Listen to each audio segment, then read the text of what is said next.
everyone. This is update for October 10, 2022, day 229 of the war and of the date update. So today it's going to be again more focused on general situation rather than battlefield, as I wouldn't say there is not much is going on, but there's actually quite a bit of a change in situation. To some extent, in a way, kind of like a sea change of the situation right now. So Ukrainian forces definitely lost momentum, and definitely looks like a lost opportunity to pursue retreating Russian troops, and those mobilized soldiers are getting in large numbers to the front line. Yes, some of them are poorly trained and so on, but just sheer quantity of those uh, eliminates a lot of opportunities, basically. This is much more true for North Luhansk front line, and we'll discuss that once we get there. Less relevant for Kherson bridgehead, as we discussed. That bridgehead, Russian troops will not be able to hold in the long run because of the disruptions to the supply line. Now let's actually start with non-military action, but extremely important for the war, and actually in many ways more important than the actual military action. So Ukraine was attacked today by by Russian forces, by Russian airstrikes, and the attack was focused quite a bit on the energy infrastructure and specifically electricity generation, and I would say less so. So, and more on the electricity distribution network. And that really means special power uh, substations is basically like huge set of transformers that allows to channel energy from energy producers throughout entire country and kind of distribute that energy. So essentially, that's what creates the like single one unified energy market or energy system where energy is available to the entire country, not just like locally. Let's say producer makes, and that's distributed to just relatively small area and or like couple large consumers. So that what happened is the Russian um, forces attacked those power substations near Lviv, Ternopil, Khmelnytsky, then Rivne. Then there was attack at actually power generating station here in near Ivano-Frankivsk. I think it's a little bit north of Ivano-Frankivsk. It's called Burштyn. The importance of this attack, this is actually was where it's actual power generation unit, not the distribution.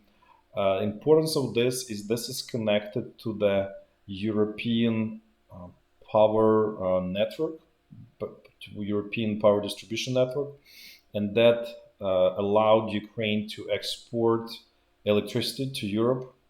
Usually, it's mostly customers are Hungary and Poland, sometimes Slovakia as well.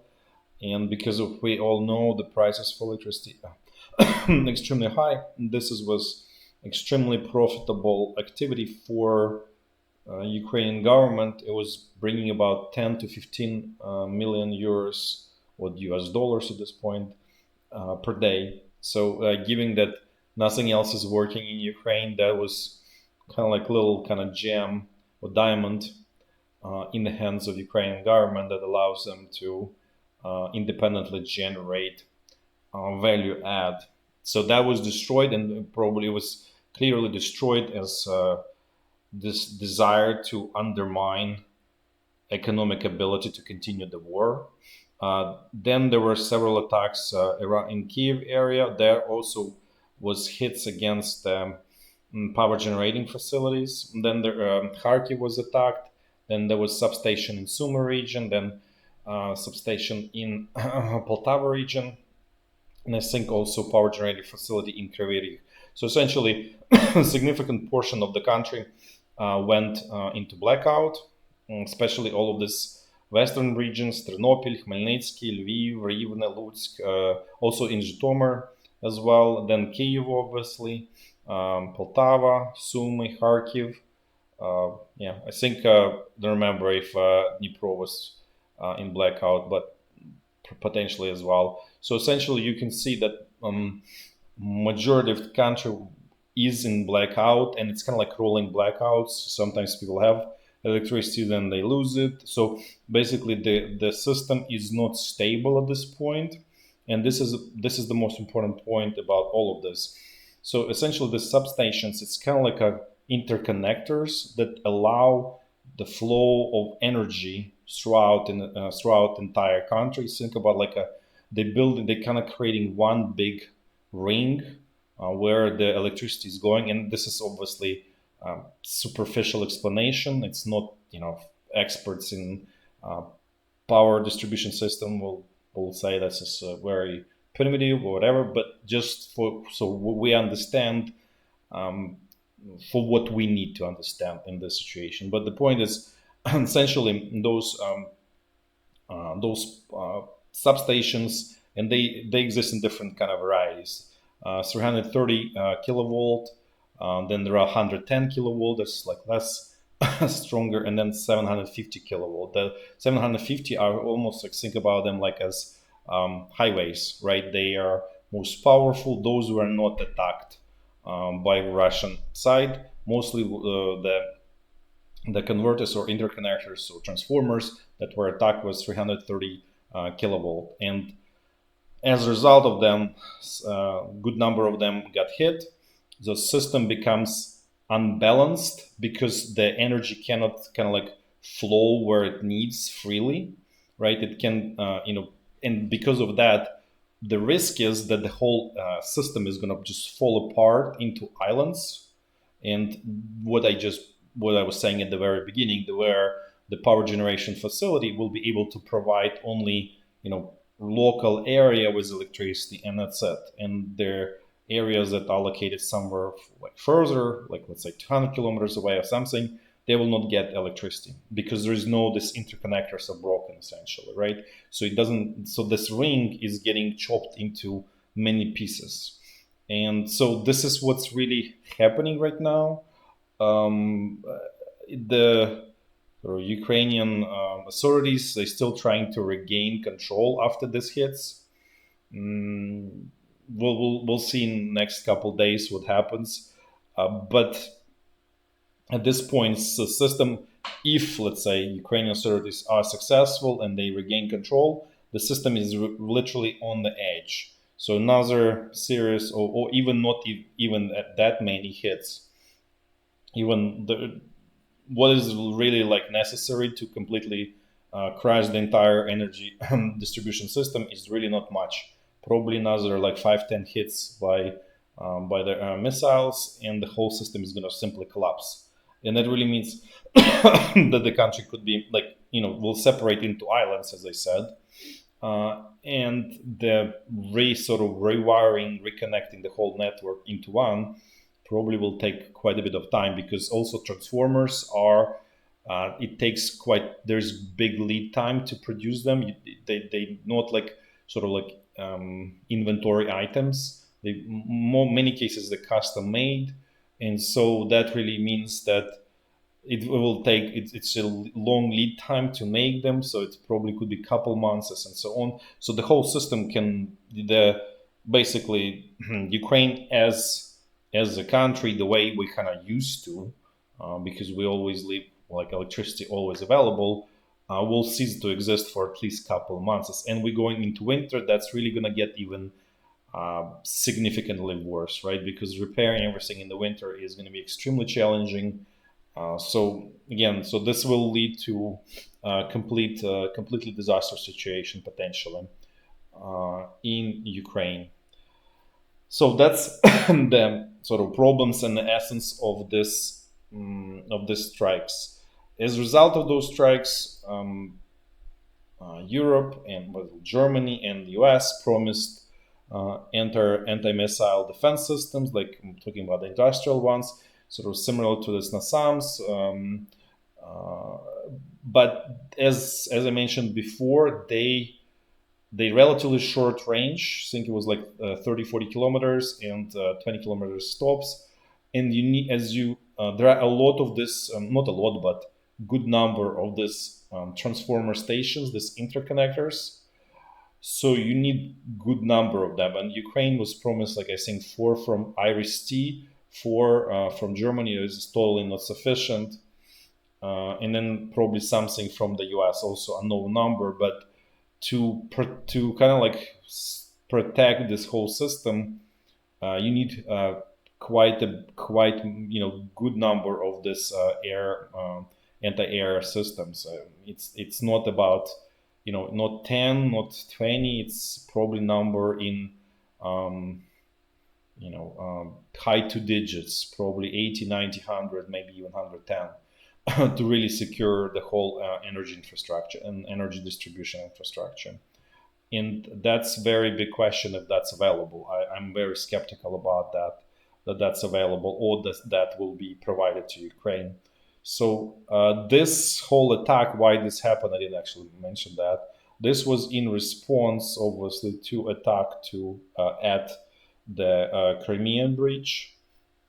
It was clearly stated by Russian president and so on. So this was in many ways kind of expected reaction, except this reaction, I guess, was delayed for a couple of days because the expectation was that this reaction will happen pretty much immediately or something similar to it. But at this point, this happened. It looks like, based on what Russian president said, that it's just going to be sort of one-off situation as response to the attack against Crimean Bridge. We'll see what we'll see. It remains to be seen what's going to happen. But regardless of, even if this is one-off, right now the system is completely teetering on the edge of disintegration and collapse. Not to mention that all of those transformers need to be purchased. They're not cheap equipment, and as I said, it takes quite a bit of time to get them, to actually make them. Actually, and Ukraine does have manufacturing facilities, but as I said many times before, due to the horrific policies by Ukrainian government, they essentially deindustrialized Ukraine over past 30 years. So that facility, it's in Zaporizhya. As far as I know, this is idle and it's not working, probably semi-bankrupt, as many similar in general industrial facilities in a similar shape. Now let's actually switch to the military. Oh, a couple more things. There's also a little bit of now on the Russian side. What's happening there is India officially responded to Russia, saying that they're gonna only conduct trade, crude oil trade, only in euros or US dollars, because Russia was proposing Indian rupees or Russian ruble. So that's quite a bit of blow to Russian side, because they essentially cannot transact in euros or US dollars, because they're going to be pretty much immediately seized, because that goes through the either European or US banks. And so that's almost, we'll see what happens, but in many ways it means that India ceased to be a buyer of the Russian crude. And we mentioned this before. The reason for that is actually, again, economic, and not because India is trying to do something sort of negative to Russia.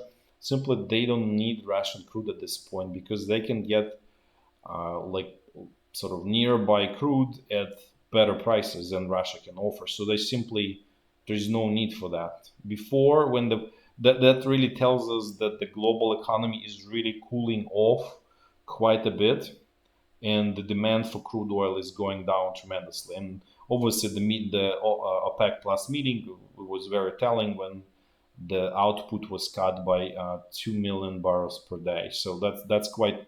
It's 20% of the Russian production volume, which is, and Russia is big producer. So just to give you a magnitude, it was huge cut basically.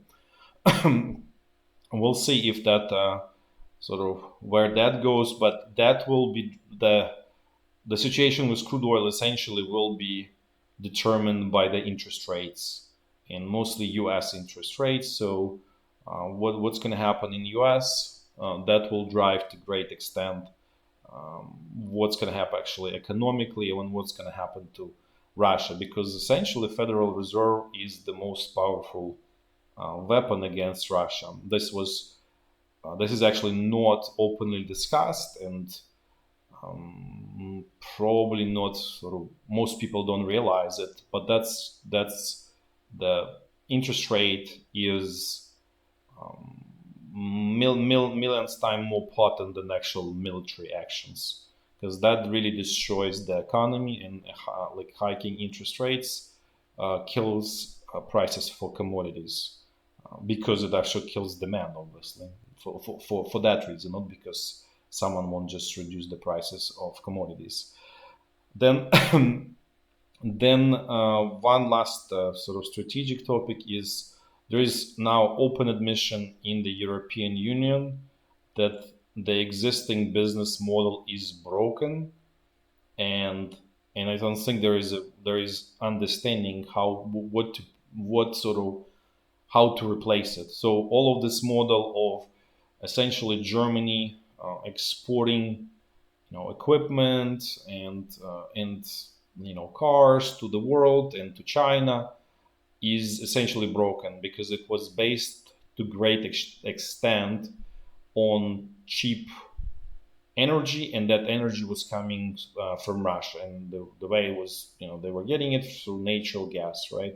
So now those both, Nord Stream 1 and Nord Stream 2 are blown up. I think there's still one one line is not completely blown, or potentially could be functional, but it's not working in reality. But nevertheless, that thing is essentially closed, and that really closes this whole era of how we sort of how the world economy used to function. In many ways, we can almost say that the world economy is deglobalizing, disintegrating into separate sort of large blocks, or maybe then will be smaller blocks, who knows. But this is essentially a process of deglobalization, because um, China is getting separated, Russia is separated, then Europe is separated. Europe and US is kind of still remaining kind of like one piece, and probably well. But those important other pieces, specifically China, is getting more and more separated, and it was um, producing cheap goods, and that was keeping inflation at bay in the West, essentially, and that was significant source of wealth in the West, and plus cheap energy resources. And if those two sources are gone, uh, that's why I'm saying that the business model is broken, right? And that's why we see all of this spiking inflation in the West, more so in Europe, because Europe is does not have much energy resources, unlike the US and Canada that have huge amount of energy resources. They basically on par with Russia, nothing worse. They totally can compete. So it's not going to hit, let's say, US as badly and Canada as badly.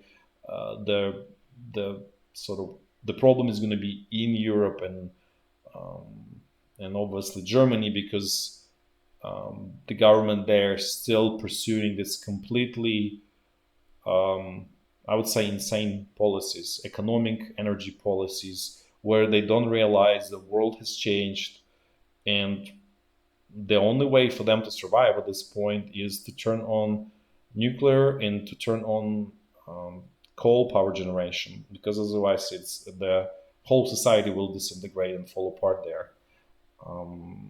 There are also rumors that there is huge gas field in Netherlands, near city Groningen, which is kind of like north of Netherlands.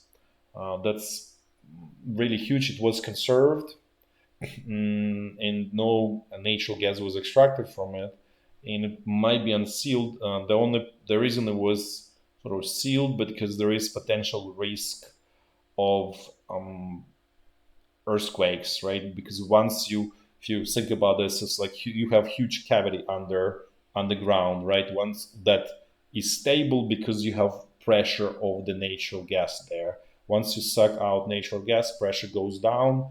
The cavity can start like sort of become unstable, and they're sort of where it all goes. Nobody knows basically. So, but The government, Dutch government, may decide to unseal that as things will deteriorate much worse. So now let's actually switch to the battleground situation, and let's start with the, in a clockwise fashion from with the north. So situation along the state border is somewhat elevated. So there's intense exchange of artillery fire by both sides. Now let's jump to North Lugansk front line.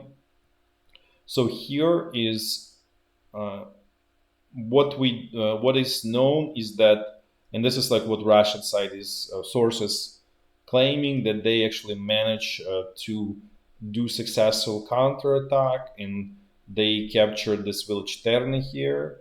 They captured Dibrova, mm, and I believe, yeah, and then another village like north of Terny. Essentially, they kept, and actually Torkse, which is here, right? So what they're trying to say is like, okay, we cleared all of this area between the two rivers here, as you can see, one river, second, and Siversky Donetsk, kind of like creating another kind of like bottom. So they essentially claiming that they cleared this out.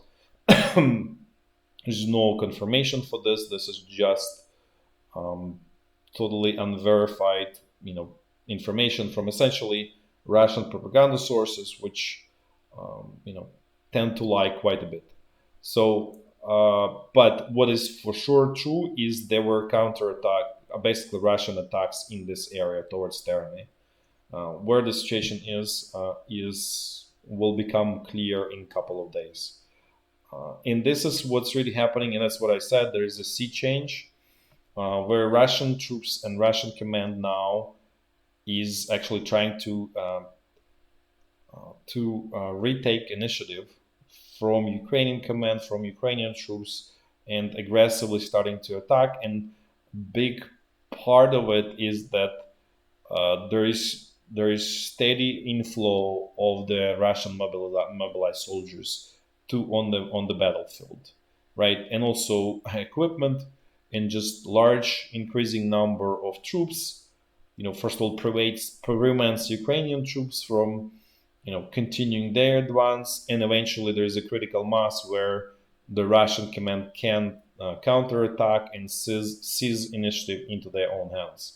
So we might be seeing that moment where Ukrainian side is going to be on defensive for some time, unclear for how long. The quality of those troops is not great, but in a way it's somewhat irrelevant as long as they are large in numbers, because that's just quantity sort of trumps quality in this case, because the quantity is so big essentially, right? So, and as I said many times before, Ukrainian troops are not trained well enough to be they don't understand active defense at all. That's just kind of like rocket science essentially. There's something that in Russian troops the same, but like they don't understand sort of maneuver and all of that stuff. It's just typically just primitive rigid defense. Dig the trenches and die in those trenches under artillery fire. That's just essentially modus operandi, but by both sides, by the way. Except Russian command pulls the troops in the last moment to prevent the encirclement. So that there is that part that's uh, pretty reasonable in Russian command. Now let's keep going south. Let's see what's going on. Let's move to North Donbass front line. Russian Wagner mercenaries continuing their attacks. So far, they have not succeeded. They didn't do much today, but as we have seen over time, so sort of nothing happens, but then critical mass accumulates, and then there is a breach in Ukrainian front line. So, but today was sort of quiet. Nothing happened here in the northern section. We'll see. Actually, in the south, they managed to advance. So as you can see, they actually cleared up this area. So essentially, front line is kind of like getting over this road that goes from Bahmut to south to actually Gorlivka here. It's not used road, but it's just embarkment typically is um, good defensive position. So that was sort of similar here, this road from Bahmut to Lysychansk, essentially, where, if you remember, Russian troops never managed to actually capture this Bilohorivka, Yakovlivka. They did millions of attacks, and actually Berestova more was done up north there. But the road was pretty good defensive position and remains here. But regardless, Wagner mercenaries, they making advance little by little. And as I said yesterday, if Ukrainian troops are not advancing, not making progress, this advance becomes uh, potentially problematic for Ukrainian side, um, because it's getting somewhat sort of more and more dangerously deeper into Ukrainian sort of territory in general. And it does create sort of a little bit demoralization on Ukrainian side, the Ukrainian troops, because they basically turning here, and they have been here more or less essentially from the very beginning into punch bowl, right? So they never had any successful counterattacks or anything. They just this is where what I was talking about, this rigid, mindless defense where you dig in, and you slowly dying under artillery fire, Russian artillery fire. Now let's move south. Let's see what's going on the central Donbass front line. Things here are sort of somewhat similar. The major area of attack is this Pisky salient. Russian troops attacked in a couple sort of areas straight towards Pervomaiske, which is kind of like this road, as you can see, this E50 road that goes there. And then there is another tiny village, Nevelsky, under it. So they basically continuing pushing in this direction, continuing their attempts to advance here. Now let's quickly check the Zaporizhya front line. Things here are pretty much quiet since the beginning of the times, as they say. Really nothing to report here. Now let's move to the final area, which is Kherson bridgehead. So there were no major Ukrainian attacks. If you remember, we mentioned about large failed attacks here that actually led to noticeable losses for Ukrainian side. I think they lost at least 2 or 3 tanks and a bunch of IFEs. So for Ukraine, it's let's say painful losses, because Ukraine does not have many tanks. So that's everything is valuable. So it's very clear Ukrainian command here is regrouping, rethinking how to continue advances here, which is, as we discussed, now the Russian side managed to create defensive position here that are sort of they can maintain. And again, the basis is Russian artillery, which is they know coordinates. So as soon as Ukrainians are starting attack, they just creating like artillery barrage, and you go there and you have high chances of getting destroyed. So that's just essence of this Russian defense here. And at this point, it's pretty good. The system works here as it used to work. The only sort of positive on Ukrainian side, Ukraine has that long range artillery that we discussed. Those 52 calibers long cannons that allows to slowly pick up Russian artillery in counter battery fire. But again, this is also complicated by the lack of equivalent over LAN 10, right? So they shoot. In many cases, they don't know if they got there or not. They will find out later when someone does a reconnaissance mission, or sometimes they able to get some UAVs, but those UAVs like much worse. They're not even close to our LAN 10. So basically, it's going to be slow process, but the Russian side is confirming that Ukrainian troops slowly but picking up Russian artillery pieces, but it's just going to take quite a bit of time. And also similar kind of situation where it's slowly deteriorating situation for the Russian side is Ukrainian Ukrainian command continuing attacks against the ferries, bridges, across Dnipro River. So that also creates tension pressure for the Russian troops. So for that reason, we just confirm that this is going to be lost by the Russian side sooner or later. Just a question of time. Could be now, maybe takes months because there are because the Russian side has those mobilized troops or whatever. But as I say, writing is on the wall. It's gonna be lost. Unlike the situation in North Luhansk, where it can go pretty easily and quickly against the Ukrainian side. Here, it's the fate of the Russian troops. Here is sealed essentially. That's it for today. Thanks for watching, and until tomorrow. Bye bye.